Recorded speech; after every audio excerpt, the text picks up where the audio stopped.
Good morning all of you. Myself doctor Uttam Kumar Shukla, department of mathematics, Madhupur college, Madhupur.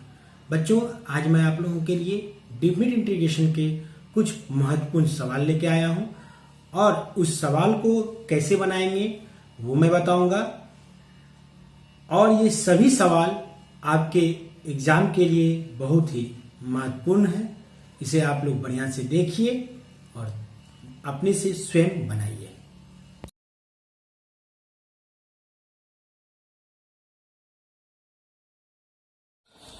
Good morning all of you.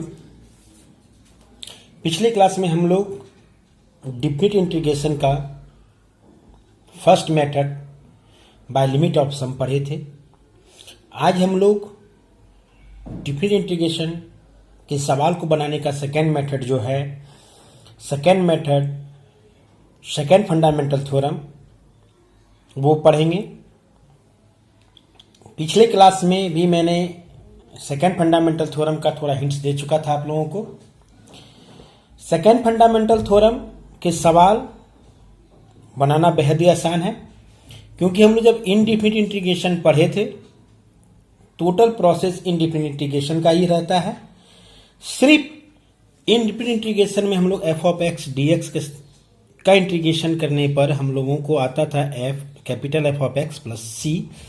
इस C के place में हम लोग यहाँ पर एफ ऑफ एक्स को, और जो लिमिट एक्स का ए और ए टू बी है, ऊपर में बी नीचे ए, यहाँ भी ऊपर में बी है नीचे ए, इसी तरह से लिखता हूँ।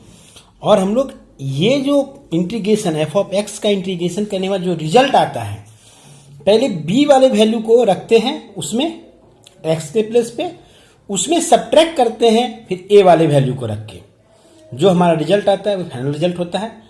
इसको अच्छे ढंग से समझने के लिए हम लोग क्या करते हैं, एक एग्जाम्पल को लेते हैं। देखिए, मैंने क्वेश्चन लिया है, फर्स्ट नंबर क्वेश्चन है integration 0 to 1 dx by e x plus e the power minus x. तो ये सब्स्टिट्यूशन में क्या करेंगे, सब्स्टिट्यूट नहीं कर सकते हैं कुछ इस यहाँ पर, तो हम लोगों को सॉल्व करने के लिए, इसका डायरेक्ट फॉर्मूला नहीं है, तो हम लोगों को सॉल्व करने के लिए यदि हम लोग इसमें मल्टीप्लाई, इस क्वेश्चन में हम लोग ई एक्स से मल्टीप्लाई कर दे। देखिए 0 to 1 हम लोग क्या किए, ई एक्स से नीचे और ऊपर मल्टीप्लाई कर दिए क्वेश्चन में।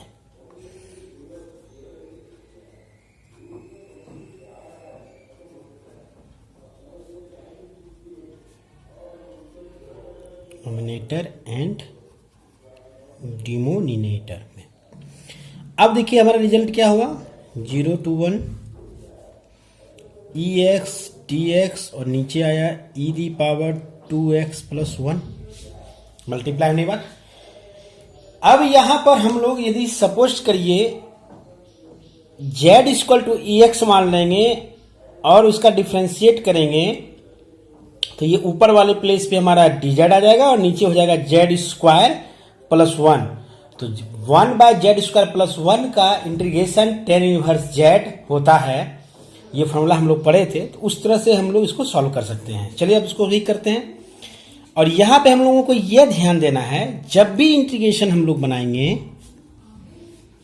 डिफिनिट इंटीग्रेशन, ये शुरू में जब तक हम लोग इंटीग्रेशन इंडिफिनिट वाला प्रॉपर्टी से सॉल्व करके final result F of x नहीं आ जाता है, तब तक इस दोनों चीज को हम लोग नेग्लेक्ट करके चलेंगे। ये लिखेंगे लेकिन इसको ध्यान नहीं देंगे। अब देखिए यहां पे हम लोग क्या किए, सॉरी यहां पर 1 ई एक्स डी एक्स ये लिखा गया वहां पर, ये इसको फिर से बता देता हूं। यहां पे हम लोग क्या किए, लेट अस सपोज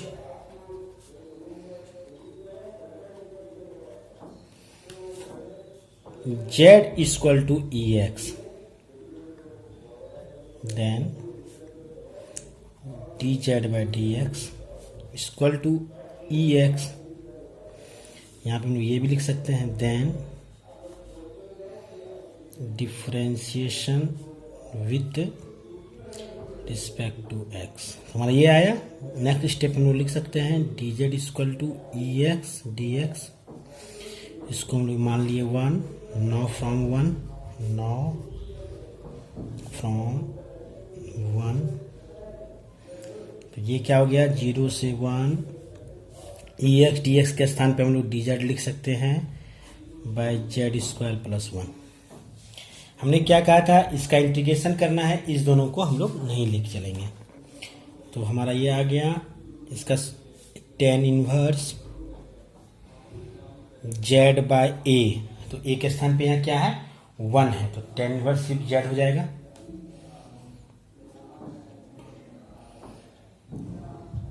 जीरो 1, और Z का वैल्यू हमारा क्या था, Z का वैल्यू था हमारा Z बराबर क्या माने थे tan इनवर्स EX 0 1। फिर रूल क्या बताए थे, X के स्थान पे पहले f(b) माइनस f(a), मतलब X जहां पर है वहां पे 1 रखेंगे, फिर सब्ट्रैक्ट में जहां पे X है वहां पे हम लोग 0 रख देंगे। तो tan inverse e⁻1 minus tan inverse e⁻0, ये हो जाएगा हमारे लोग का। तो tan इनवर्स e⁻1 का वैल्यू क्या होता है, यही e⁻1 का 1 ही हो जाएगा। तो tan इनवर्स e⁻1, और किसी पे पावर 0 रहता है इसका वैल्यू कितना 1 होता है। tan इनवर्स 1 का वैल्यू π/4 इनवर्स ट्रिग्नोमेट्रिकल फंक्शन से ये हम लोग का आता है आंसर। अब हम लोग और बेहतर ढंग से समझने के लिए डिफरेंट इंटीग्रेशन और एग्जांपल देते हैं। एग्जांपल नंबर 2, धीरे धीरे आपका कॉन्सेप्ट क्लियर होते चला जाएगा। यहां है इंटीग्रेशन का लिमिट है 1 to √e x log x। ये बहुत ही कॉमन क्वेश्चन था, इंटीग्रेशन बाय पार्ट। आप इंटीग्रेशन बाय पार्ट वाले वीडियो में भी देख सकते हैं कि हम लोग कैसे बनाते हैं इससे सवाल। तो हमने आपको क्या बताया था, डिफरेंट इंटीग्रेशन बनाने के लिए हम लोगों को यह ध्यान रखना है कि फर्स्ट में इनडिफिनिट की तरह से हम लोग को सॉल्व करना है, लिमिट पे ध्यान नहीं देना है। चलिए तो इसमें बताइए, आइलेट से ILATE, पहले अलजेब्रा आया या पहले लॉगरिथमिक आया, पहले लॉगरिथमिक आया तो ये u हो गया, फिर अलजेब्रा आया तो ये v हो गया। कोई दिक्कत है? चूंकि इंटीग्रेशन ऑफ u/v dx का फॉर्मूला बताए क्या थे, क्या u को रखेंगे v का इंटीग्रेशन करेंगे माइनस इस पूरे का इंटीग्रेशन करेंगे u के डिफरेंशिएशन के साथ du/dx integration of v dx पूरे का इंटीग्रेशन करेंगे। फॉर्मूला याद करने के बाद अच्छा ट्रिक बताया था आप लोगों को मैंने इंटीग्रेशन बाय पार्ट में। थोड़ा कंफ्यूजन हो तो देख सकते हैं आप लोग पहले की वीडियो में। अब देखिए नाउ यहां u क्या है log x है, v क्या है x है। तो चलिए हमने क्या कहा था, इसको ब्रैकेट में ले लीजिए, u को क्या है log x रख देते हैं। x का इंटीग्रेशन क्या हो जाएगा x² / 2 माइनस u का log x का क्या हो जाएगा आपका डिफरेंशिएशन 1/x, v का इंटीग्रेशन क्या हो जाएगा x² / 2, फिर पूरे का इंटीग्रेशन। और यहाँ पे हमारा लिमिट क्या होगा, जो भी सॉल्यूशन हो तो यहाँ पर हम लोग 1√e लिख देते हैं। ये हमारा सॉल्यूशन आया था। अब नेक्स्ट स्टेप में देखिए x² / 2 log x, तो यहाँ हो जाएगा x पे सॉरी यहाँ पे x था, x कट गया था तो x/4। अब यहाँ पे लिमिट हमारा आ जाएगा कितना, कहाँ से कहाँ तक था 1 से √e। अब जहां जहां पर हम लोगों का x है, अब यहां पर देखिए एक चीज और है, यहां पर हमारा 2 पार्ट में आंसर है। यदि सिर्फ यहाँ पे एक रहता था एक इक्वेशन का फॉर्म तो हम लोग सीधे EX लिखते थे, फिर सब्ट्रैक्ट करके 1 वाला वैल्यू लिख देते थे, f(b) - f(b). यहाँ तो ऑलरेडी 2 है तो इसको आप लोग 2 तरीके से बना सकते हैं। जिस तरह से आपको सहूलियत हो वैसे बना सकते हैं। पहला प्रोसेस होगा, क्या रूल बताया गया था इसमें, क्या कांस्टेंट को हम लोग बाहर निकाल देते हैं। तो कांस्टेंट को बाहर निकाल लीजिए, हम लोग इसमें कॉमन लेके निकाल लेते हैं x²/4 को, तो बचेगा हमारा 2 log x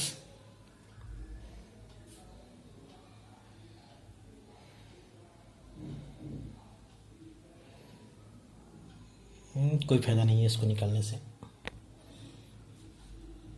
यहाँ देखिए हम लोग क्या कर सकते हैं, फर्स्ट मेथड ये हो गया क्या x²/2 log x, सिर्फ इसमें हम लोग फिर ये लगा दिए सब्ट्रैक्ट x/4 1x, मतलब हम लोग इसको दो भागों में बांट दिए और फिर इसको सॉल्व कर दिए। अब यहाँ पे क्या हो जाएगा हमारा, x के स्थान पे e, तो e पे स्क्वायर हो जाएगा, रूट e पे स्क्वायर, तो e/2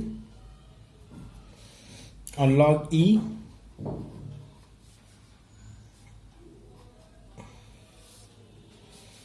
फिर 1 हो जाएगा, तो -1/2 log 1, इधर हो जाएगा हमारा, यहाँ पे x²/4 आया था, तो माइनस हो जाएगा आपका रूट e पे स्क्वायर/4 माइनस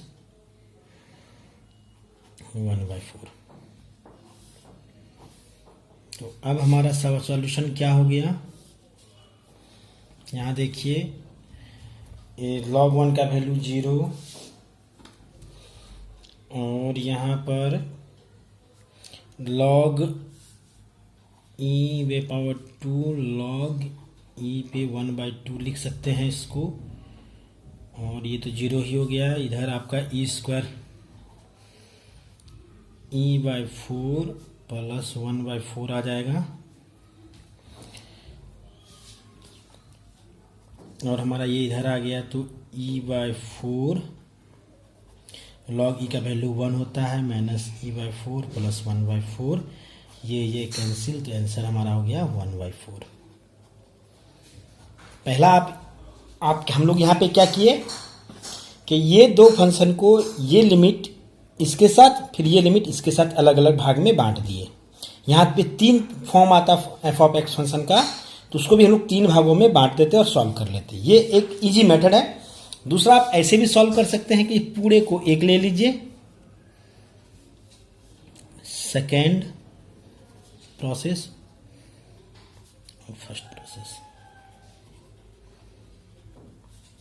तो सेकेंड प्रोसेस क्या कर सकते हैं हम लोग, x², तो x के स्थान पे क्या हो जाएगा, रूट e पे square log root e minus root e पे स्क्वायर/4, और फिर ये एक पार्ट हो गया माइनस 1/, फिर इधर वाले को रखेंगे 1/2 log 1 माइनस 1/4। इधर से भी हमारा सॉल्यूशन आ गया, ये e², तो e/2 log e को हम लोग लिख सकते हैं log e पे पावर 1/2 माइनस e पे पावर 4, और इधर से सब्ट्रैक्ट में हो गया हमारा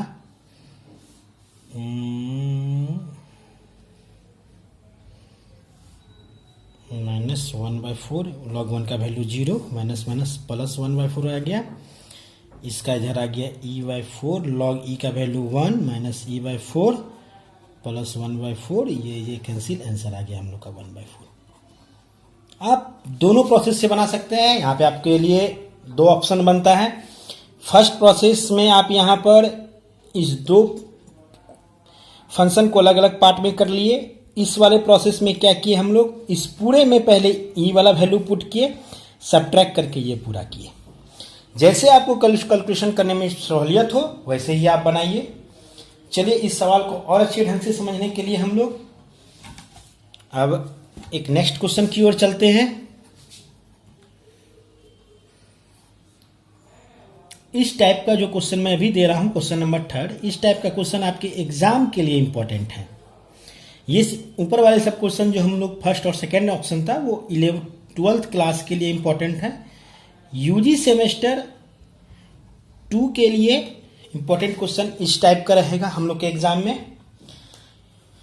अब यहाँ पर हमारा इस टाइप में यदि इसको हटा दिया जाए तो हमारा इंटीग्रेशन इंडिफरेंट इंटीग्रेशन में इस टाइप के सवाल को बनाने के लिए हम लोग क्या करते थे, यहाँ पर हम लोग सॉरी यह साइन होगा, सेक लिखा गया था, तो हम लोग इसको डिवाइड दे देंगे यदि कॉस एक्स से, तो A square cos cos cancel, B square tan square X हो जाएगा।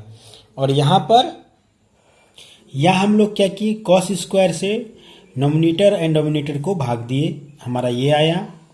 अब यहाँ पर हम लोग ये देखते हैं कि D X A square plus tan square X का इंटीग्रेशन फार्मूला होता है tan inverse X by A by one by A. तो अब हमको उस फॉर्म में लाने के लिए क्या करना होगा, यहाँ से हम लोग बी स्क्वायर कॉमन ले लेते हैं,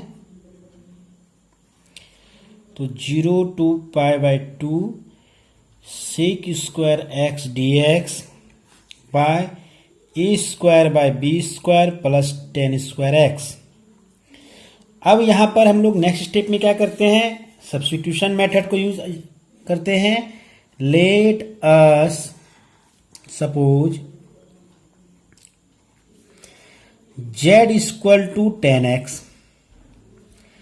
differentiation with respect to x, तो हमारा क्या हो जाएगा dz by d x equal to sec square x, और यहाँ पे हम लोग dz के बाद लिख सकते हैं dx equal to sec square x dx। आ गया हम लोगों का।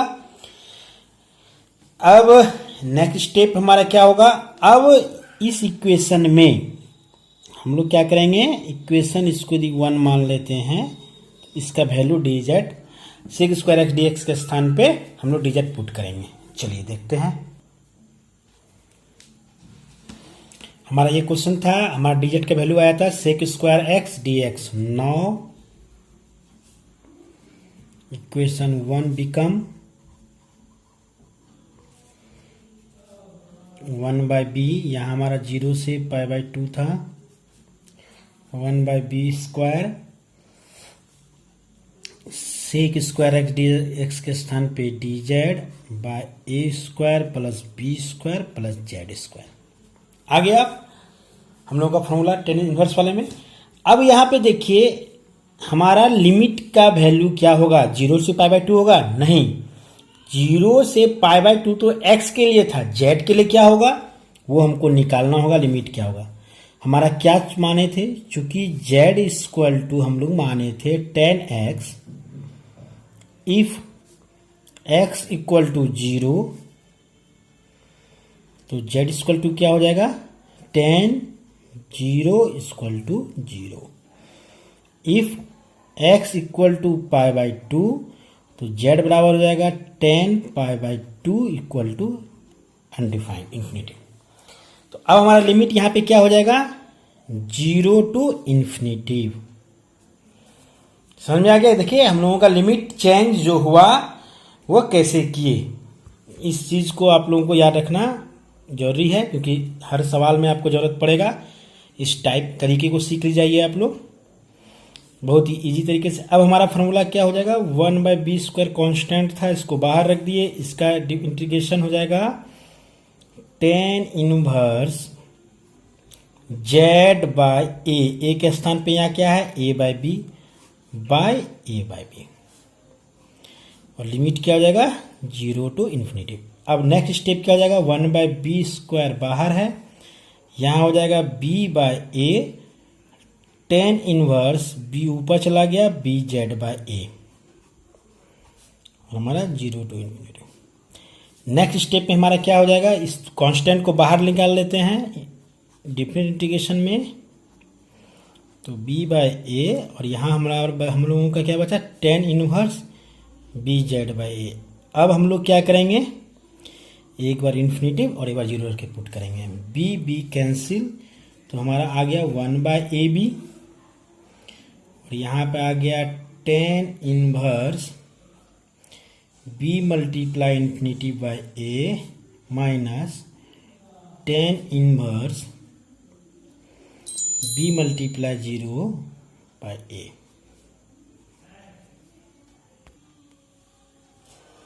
तो अब हमारा यहाँ पर 1/ab रह गया। Tan inverse infinitive, tan inverse infinitive का वैल्यू हो जाएगा आप हमारा 0 माइनस टेन इनवर्स 0 का वैल्यू कितना होता है? टेन इनवर्स 0 का वैल्यू हमारा हो जाएगा 1/2,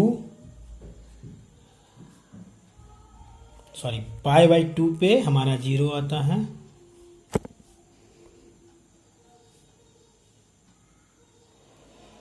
ये हमारा पूरा का पूरा गलती हो गया, इसको यहाँ काटिए।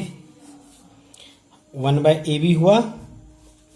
Ten inverse infinitive, ten infinitive कब होता है? टेन इनवर्स इन्फिनिटिव का वैल्यू हम लोग इस प्रोसेस से निकालते थे। यहाँ पे हम साइड में दिखा देता हूँ आपको। टेन इनवर्स इन्फिनिटिव को x मानते थे, तो tan x equal to infinitive, infinitive कब होता था? टेन π/2 पे होता था। टेन टेन कैंसिल, तो x बराबर π/2, तो π/2 और 0 पे 0, तो हमारा आंसर आ गया π/2ab।